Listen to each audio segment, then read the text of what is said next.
Ako ang pinaka magpapaaray talaga sa akin, yung ano, Ano? yung binigay sa'yo tapos binawi ulit. Di ba parang ang tagal mo siyang inintay, tapos parang, salamat. Tapos biglang yung binigay na sa sa'yo, tapos punong-puno ka na ng pasasalamat. Tapos binawi. Ang sakit no? Sakit? Sakit, pero Diba? Yung you can only wish, sana wag na siyang sa dulo mapapanumbat yun.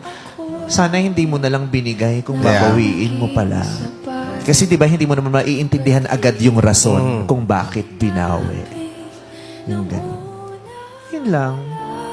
Sakit nga. Lungkot ng thought. Anong third